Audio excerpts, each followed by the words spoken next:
கர்த்தருக்குள் அன்பான தேவ பிள்ளைகளே, ஆண்டவரும் இரட்சகருமாகிய இயேசு கிறிஸ்துவின் நாமத்தினால் உங்களுக்கு என் அன்பின் வாழ்த்துதலை நான் தெரிவிக்கிறேன்.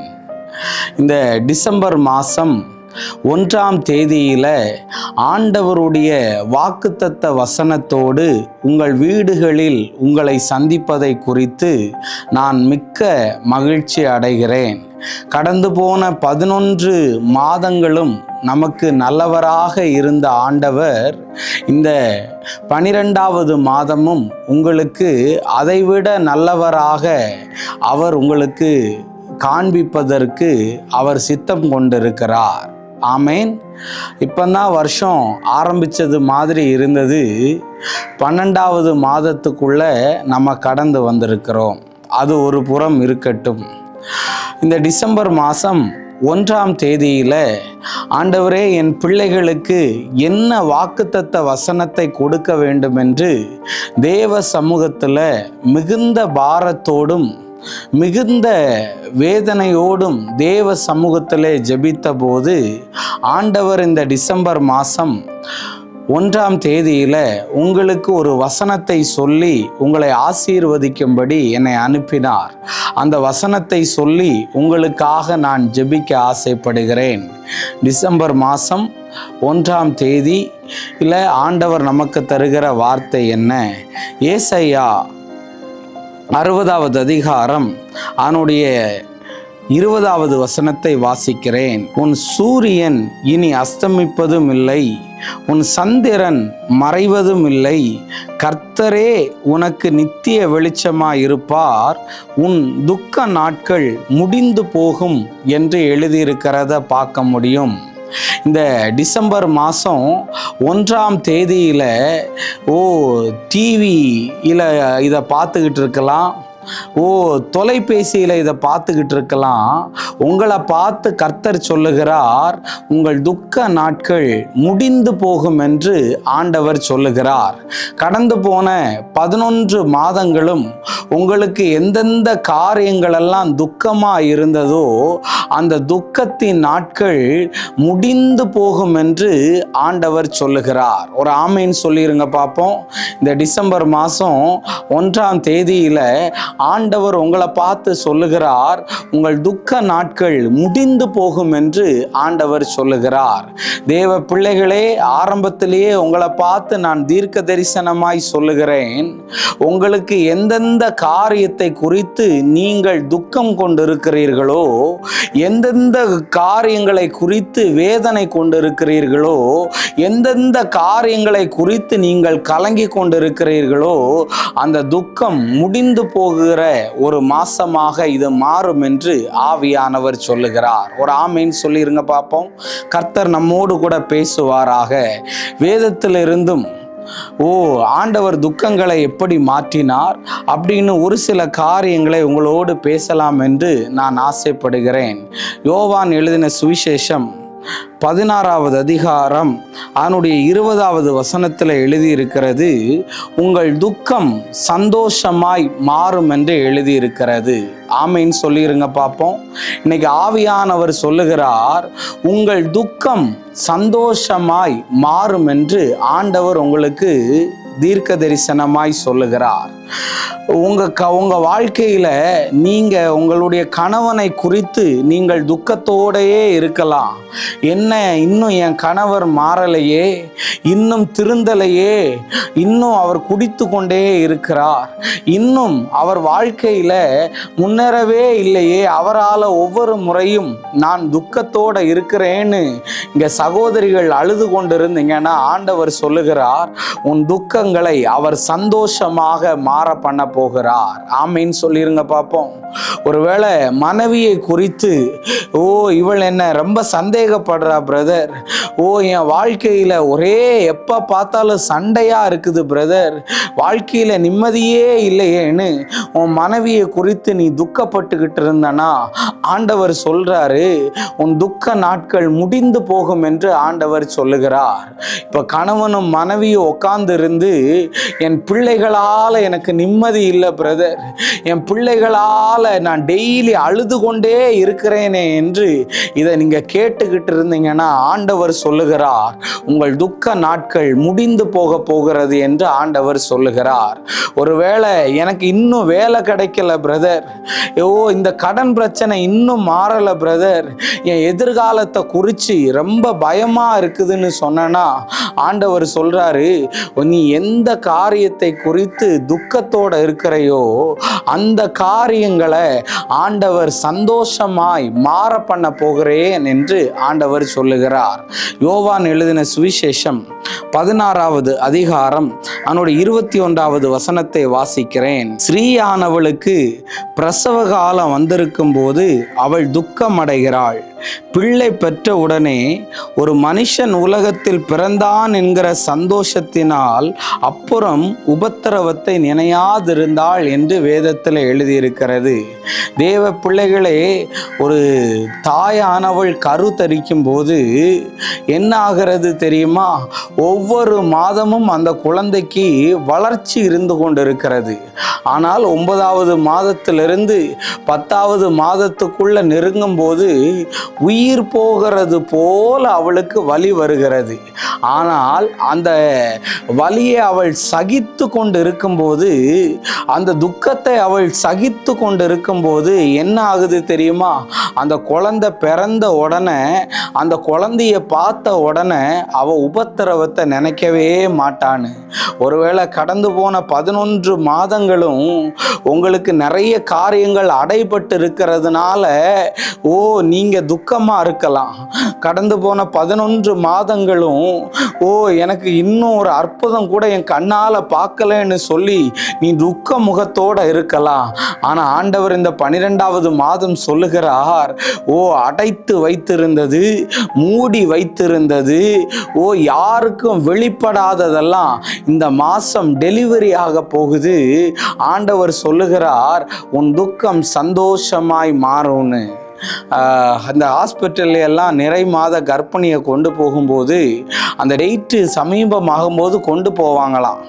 அப்போ பெயின் வரலன்னா என்ன பண்ணுவாங்க அப்படின்னு சொன்னால், அந்த ஹாஸ்பிட்டலில் கொஞ்சம் நேரம் விட்டுருப்பாங்களாம். டாக்டர் ரவுண்டெல்லாம் போயிட்டு வரும்போது என்ன கேட்பார் தெரியுமா? நல்லா இருக்கியா, சாப்பிட்டையானா கேட்பாரு, வலி இன்னும் வரலையான்னு கேட்பாரு. அப்படி தானே? யாரையாவது பார்த்து இன்னும் உனக்கு வலி வரலையான்னு நம்மளால் கேட்க முடியுமா? கேட்க முடியாது. வலி வரலன்னா என்ன பண்ணுவாங்க தெரியுமா? அந்த வலி வர்றதுக்காக இன்ஜெக்ஷனை போடுவாங்க.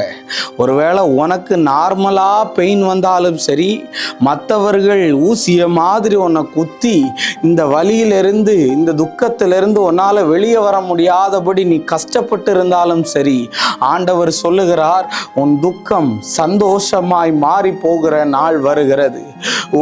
எனக்கு வலியா இருக்கு பிரதர்னு சொல்லிக்கிட்டு இருக்கிறியா? அந்த வலிதான் உனக்கு வழியை திறக்க போகிறது என்று இயேசுவின் நாமத்தினால நான் அறிக்கை இடுகிறேன்.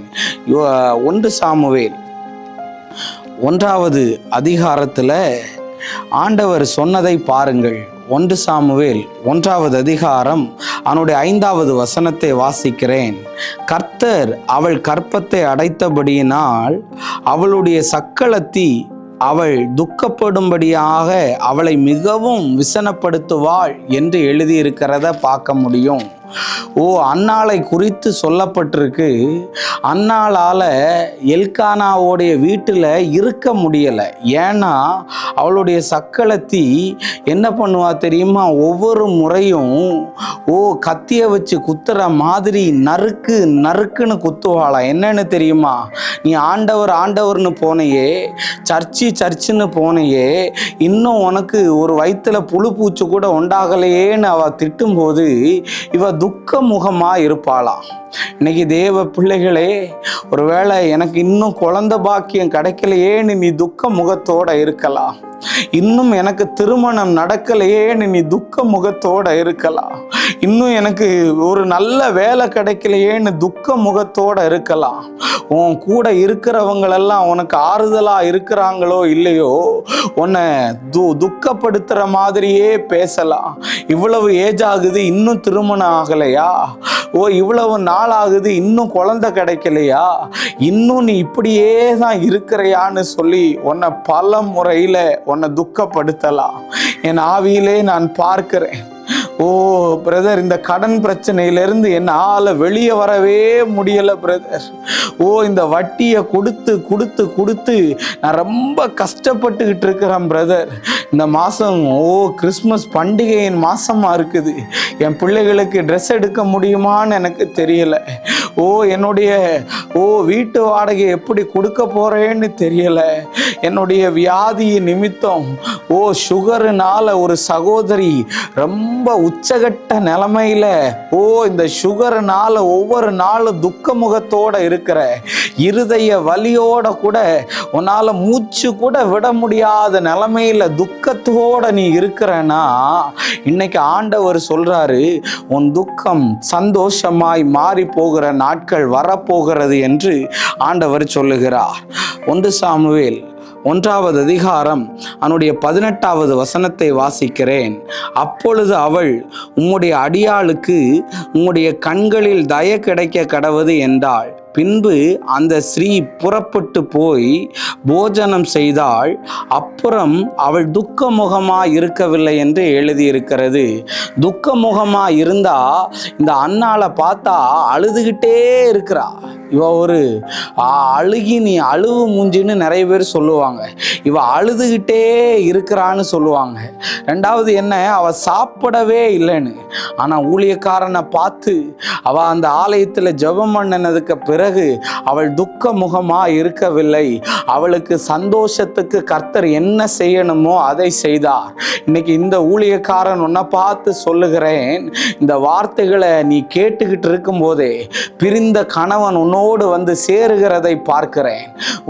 இவன் கூட வாழவே முடியாதுன்னு பிரிந்து போன உன் மனைவி உன்னோடு வந்து வாழுகிறதை பார்க்கிறேன். என் எதிர்காலம் எப்படி ஆகும்னு நிறைய பிள்ளைங்க கலங்கி கொண்டு இருக்கிறீங்க. என் வேலையில் பயங்கரமான டார்ச்சராக இருக்குது பிரதர்னு சொல்லிக்கிட்டு இருக்கிறீங்க. எனக்கு இந்த மாதம் என் வியாதி மாறிராதா? என் குடும்பத்தினுடைய சூழ்நிலை மாறிராதா?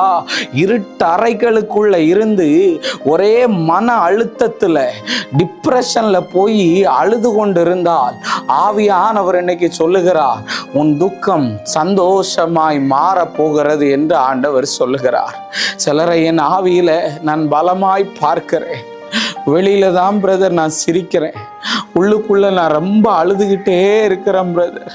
என் கணவனை நிமித்தம் நான் அழுறேன், என் மனைவி நிமித்தம் அழுறேன், என் பிள்ளைங்களின் நிமித்தம் அழுகிறேன். சில காரியத்திலிருந்து என்னால் வெளியவே வர முடியல பிரதர். செத்தரலாம் போல இருக்குது, வாழவே எனக்கு பிடிக்கலன்னு சொல்லிக்கிட்டு இருக்கிறையா?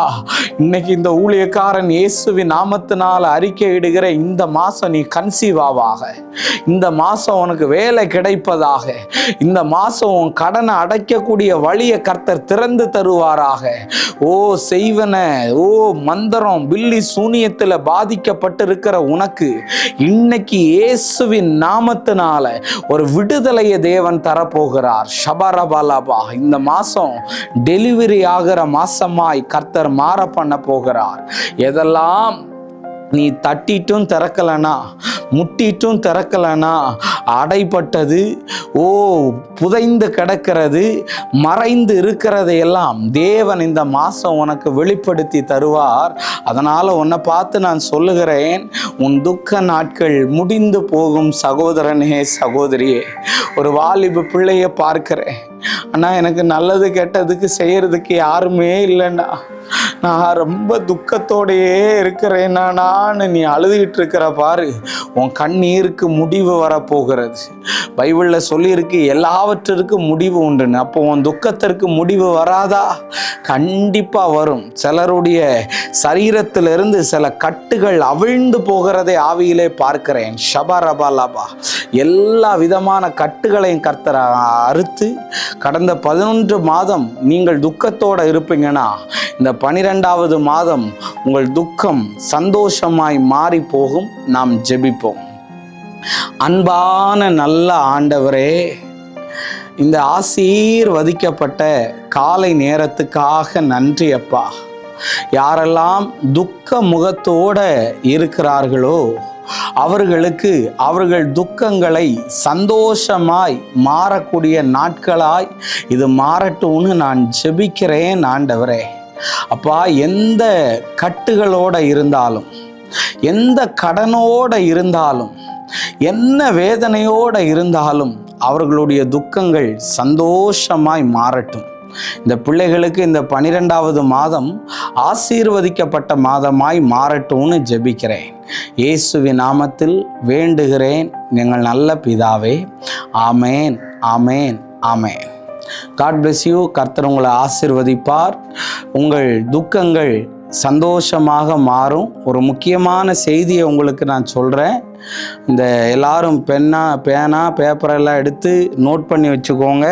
நமக்கு இந்த மாதம் வழக்கமாக எல்லா மாதமும் 2வது ஞாயிற்றுக்கிழமை நமக்கு மீட்டிங் நடக்கும். அதே மாதிரி இந்த டிசம்பர் மாதம் 8ஆம் தேதி பம்மலில் உள்ள பிபி ஹாஸ்பிட்டலுக்கு பக்கத்தில் சாயந்தரம் 5 மணியிலிருந்து 8 மணி வரையும் நமக்கு மீட்டிங் இருக்குது. அதில் ஆண்டவருடைய வார்த்தையை அடியான் கொடுப்பேன். அன்னைக்கு அடியானுடைய பிறந்த நாளும் இருக்குது. கேலண்டரு வாக்குத்தத்த போர்டெல்லாம் நான் ஓப்பன் பண்ணுவேன். ஸோ அதனால் மறக்காமல் நீங்களும் வாங்க, மற்றவங்களையும் கூட்டிகிட்டு வாங்க. அன்றைக்கி செலிப்ரேஷன் டேயாக மாறும். கண்டிப்பாக கர்த்தர் என் வாழ்க்கையில் செய்த நன்மைகளை உங்களுக்கு சொல்லுவேன். அது மட்டும் இல்லை, அநேக தேவைகள் எனக்கு இருக்கிறது. அந்த தேவைகளை எல்லாம் ஆண்டவர் அற்புதமாக சந்திச்சு விட்டு வராரு.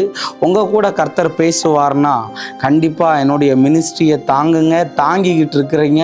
தொடர்ந்து உங்களுக்காக நான் ஜெபிக்கிறேன். கண்டிப்பாக டிசம்பர் 8 மிஸ் பண்ணிடாதீங்க. புயலே அடித்தாலும் அன்னைக்கு மீட்டிங் நடக்கும். கண்டிப்பாக நீங்கள் வாங்க. கர்த்தர் உங்களை ஆசீர்வதிப்பார். இந்த டிசம்பர் மாதம் 1ஆம் தேதி 2024 ஆண்டவர் சொல்லுகிறார், உன் துக்க நாட்கள் முடிந்து போகும். God bless you. God bless you.